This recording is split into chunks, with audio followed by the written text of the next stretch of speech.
استشہدوا شہیدین من رجالکم، اور گواہ بنا لو اپنے مردوں میں سے دو کو۔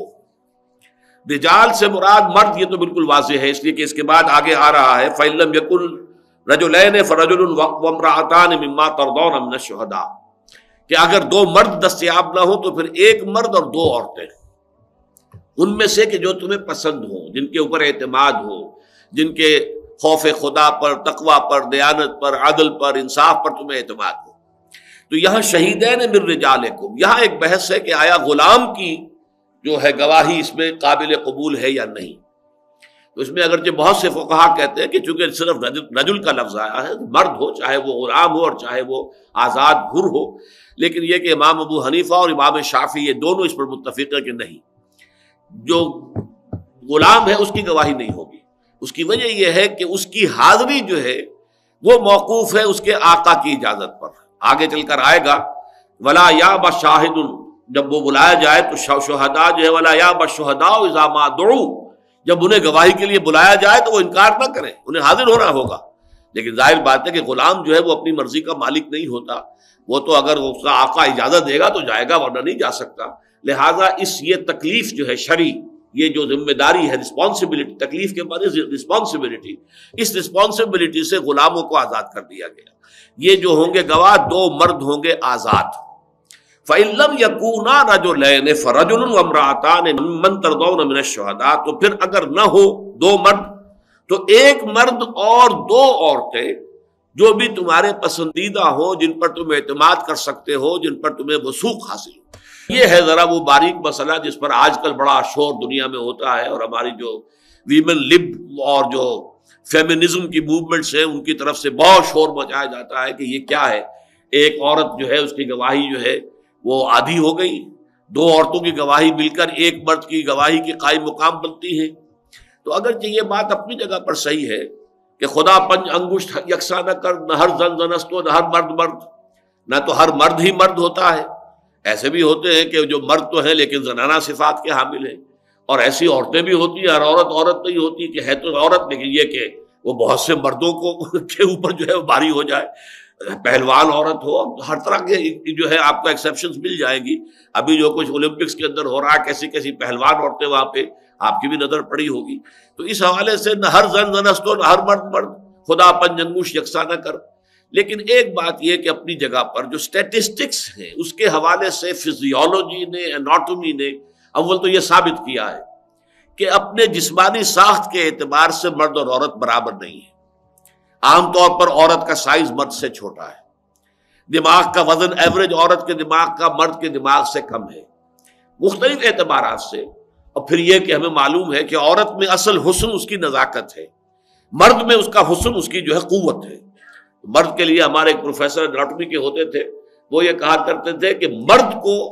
یعنی مثالی مرد کے لیے اگر لفظ آئے گا دیو قامت انسان، یہ گویا کہ ایک بہت زبردست انسان مرد جو ہے، اور عورت کے لیے پری، وہ تو نازک ہو، نرم و نازک ہو، تو ظاہر بات ہے کہ وہ عورت کا حسن ہے اس کے اندر۔ اس حوالے سے یہ برابری کا جو بھی دنیا میں دعویٰ کیا جاتا ہے، اگرچہ اسلام نے برابری دی ہے ایک تو اس اعتبار سے کہ as human beings they are equal,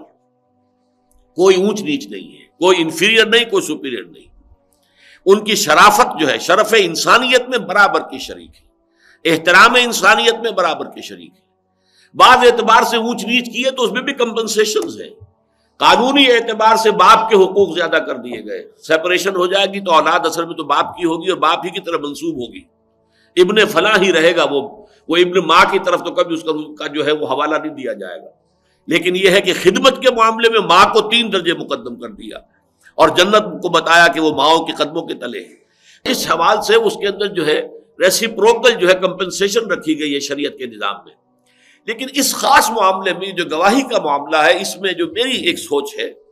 وہ یہ ہے در حقیقت کہ اللہ تعالیٰ نے مردوں اور عورتوں کو جو بنایا ہے تو اس میں جو نیچرل نظام رکھا ہے وہ یہ ہے کہ عورت کو ہمیشہ نمبر 2 کا رول پلے کرنا ہوگا۔ الرجال قوامون علی النساء، ظاہر بات ہے کہ ہر مرد کی بھی ضرورت ہے کہ اس کی شادی ہو، ہر عورت کی بھی ضرورت ہے کہ اس کی شادی ہو، مرد بھی نامکمل ہے اور عورت بھی نامکمل ہے بغیر شادی کے۔ دونوں کا ازدواج ہوتا ہے تو اس سے آگے نسل چلتی ہے، دونوں کے اپنے فطری تقاضوں کی تکمیل ہوتی ہے۔ اس حوالے سے لیکن دونوں مل کر جب ایک خاندان بنائیں گے تو یہ ایک ادارے کی شکل میں ہے، اور ادارے میں ظاہر بات ہے کہ دو سربراہ ادارے کے نہیں ہو سکتے کہ جن کے اختیارات بالکل مساوی ہوں۔ وہ تو پھر ادارہ جو ہے اس کی جو فاتحہ پہلے ہی پڑھ لیجئے، جس میں کہ دو جو ہے سربراہ بالکل برابر کے اختیارات والے ہوں۔ اسی کو قرآن مجید بطور دلیل توحید کے لیے لایا ہے کہ اگر اس کائنات میں اللہ کے سوا کوئی اور بھی الہ ہوتے لفسدتا، تو فساد رونما ہو چکا ہوتا۔ یہ نظم جو ہے جو یہاں پر قائم ہے اور جس طریقے سے کائنات چل رہی ہے، اب دو خدا ہیں اور دونوں کی اپنی اپنی مرضی ہے، کوئی اس طرح چلانا چاہتا ہے کوئی اس طرح چلانا چاہتا ہے، تو دنگا فساد جو ہے وہ ہوگا۔ لہذا خاندان کے ادارے میں سربراہ کی حیثیت مرد کو دی گئی، الرجال قوامون علی النساء۔ اب ظاہر بات ہے کہ جب عورت کو نمبر 2 کا رول پلے کرنا ہے، اور اس میں ہمیشہ ایسا ہوتا ہے کہ جو نمبر 2 پر ہوتا ہے اسے کچھ صدمے برداشت کرنے پڑتے ہیں، اسے یہ یقین ہے کہ میری رائے صحیح ہے، جو نمبر 1 ہے جو بات کہہ رہا ہے وہ غلط ہے۔ چاہے آپ ایک ادارے میں ہیں، عورت اور مرد کو چھوڑ دیجئے، آپ وائس پریزیڈنٹ ہیں اور ایک پریزیڈنٹ ہے، آپ کو یقین ہے کہ آپ جو رائے دے رہے ہیں وہ زیادہ صحیح ہے اس فرم کے لیے یا اس انجمن کے لیے یا اس ایسوسی ایشن کے لیے، اور جو صدر بات کہہ رہا ہے پریزیڈنٹ کہہ رہا ہے وہ غلط ہے، لیکن آپ کو ماننی پڑے گی صدر کی بات۔ تو گویا کہ ایک طرح کا صدمہ لینا پڑتا ہے۔ شاک ایبزاربرز ہونے چاہیے، جیسے گاڑی میں شاک ایبزاربرز نہ ہو تو پھر جس طریقے کی جمپ وہ لے گی ہو سکتا ہے کہ آپ کی گردنیں ٹوٹ جائیں۔ شاک ایبزاربر کیوں رکھے جاتے ہیں؟ تاکہ وہ شوق کو اپنے اندر جذب کر لے اور وہ سواریوں کو اتنا محسوس نہ ہو۔ تو یہ جو نمبر 2 کو، یہ ٹھیک ہے کہ اگر عورت قائل کر لے اپنے شوہر کو، بیوی جس طریقے سے بھی ہو، اپیل سے، دلیل سے، اور جو بھی اس کو اللہ تعالیٰ نے دے رکھے ہیں ذرائع، ان سے وہ اپنے شوہر سے اپنی بات منوا لے، فبہا۔ لیکن فرض کیجئے شوہر اڑ گیا، نہیں یہ بات تو یوں ہوگی، تو اب ظاہر بات ہے فرض کے، اور وہ کوئی حرام شے نہیں ہے، مباحات کے درمیان فیصلہ ہو رہا ہے۔ عورت بھی جو کچھ کہہ رہی ہے وہ مباح ہے، حلال ہے، جائز ہے، مرد جو کہہ رہا ہے وہ بھی مباح ہے، جائز ہے، بچی کے رشتے کا معاملہ ہے، ماں کہیں چاہتی ہے باپ کہیں چاہتا ہے، دونوں جگہ جو ہے فرض کیجئے کہ برابر معاملات ہیں، تو اب کس کی بات چلے گی؟ ظاہر بات ہے کہ باپ کی بات چلے گی۔ اس حوالے سے عورتوں کو جو صدمہ پہنچتا ہے، شوق، اللہ تعالیٰ نے اس کے لیے والو رکھا ہے، نسیان۔ نسیان مردوں میں بھی ہے عورتوں میں بھی ہے۔ یاد ماضی عذاب ہے یا رب، چھین لے مجھ سے حافظہ میرا۔ اگر یہ نسیان کا سیفٹی والو نہ ہو تو زندگی اجیرن ہو جائے، ناممکن ہو جائے۔ کل فرض کیجئے آپ کے نہایت عزیز جو ہے، بلکہ فرض کیجئے آپ کا چہیتا اکلوتا بیٹا کل فوت ہوا ہے، اب اس کا صدمہ ہے، کیا یہ صدمہ 1 سال تک رہے گا؟ اگر رہے اسی شدت کے ساتھ تو آپ زندہ کیسے رہیں گے؟ اس کے لیے ضروری ہے کہ یہ آپ بھولیں اس کو، یہ صدمہ جو ہے تبھی اس کے اثرات آپ پر کم ہوں گے۔ نسیان اس اعتبار سے انسان کی ایک ضرورت ہے، یہ سیفٹی والو ہے کہ اس کے ذریعے سے جو صدمات ہیں ان کا جو بھی ایک اثر ہوتا ہے فوری طور پر، وہ کم ہوتے ہوتے پھر آدمی بھول جاتا ہے، ٹھیک ہے آیا گیا معاملہ ہو گیا، جو ہونا تھا سو ہو گیا، لیکن فوری صدمہ جو ہوتا ہے اگر وہ برقرار رہے تو یہاں پہ کوئی شخص زندہ نہ رہ سکے۔ تو چونکہ ویسے تو مردوں کو بھی صدمے ہوتے ہیں، عورتوں کو بھی ہوتے ہیں، لیکن یہ کہ یہ معاملہ چونکہ عورت کا مسلسل رول نمبر 2 کا ہے،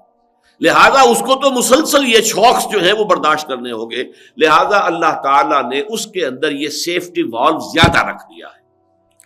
ایک توجیہ کی ہے ڈاکٹر عبدالسمیع صاحب نے بھی، ویسے وہ بھی اچھی توجیہ ہے، انہوں نے اضافہ کیا ہے میرے اس فکر پر، اور وہ یہ ہے کہ عورت کے اندر اللہ تعالیٰ نے جذبات کا پہلو زیادہ غالب رکھا ہے۔ اب ظاہر باتیں سے بچوں کو پالنا ہے، پرورش کرنا ہے، یہ جذبات ایموشنز جو ہیں عورت میں زیادہ ہوتے ہیں، مرد کے اندر انٹلیکٹ زیادہ ہوتا ہے آن دی ایوریج۔ یہاں بھی بات وہی کہنی پڑے گی کہ نہ ہر زن زنستو نہ ہر مرد مرد، لیکن یہ کہ آن دی ایوریج یہ کہ عورت کے اندر ایموشنز کا، جذبات کا پہلو غالب ہے، اور مرد کے اندر انٹلیکٹ کا، فیصلے کا، ٹھنڈے دماغ، دل و دماغ سے سوچ کر فیصلہ کرنے کا غالب۔ اس حوالے سے بھی عورت کے اندر پھر نسیان کا پہلو زیادہ ہو جاتا ہے۔ لہذا یہاں پر ایک مرد اور 2 عورتیں یا 2 مرد، اور یہ بھی نوٹ کر لیجئے کہ 4 عورتوں کی گواہی کافی نہیں ہوگی، ایک مرد کا ہونا لازم ہے۔ ایک مرد، البتہ ایک مرد کے قائم مقام 2 عورتوں کی گواہی ہو جائے گی، اور اس کے بعد اس کی حکمت بیان کر دی، ان تضل احداہما فتذکر احداہما الاخری، کہ اگر بھول جائے، بھٹک جائے، اسے پوری طرح یاد نہ رہے کیا بات طے ہوئی تھی، کیا بات تھی، تو یہ کہ دوسری اس کو یاد کرا دے۔ اس حوالے سے یہ کہ دونوں مل جل کر ایک دوسرے کی کمی اور تلافی کرتے ہوئے وہ شہادت کا حق ادا ہو سکے جیسا کہ اس کا حق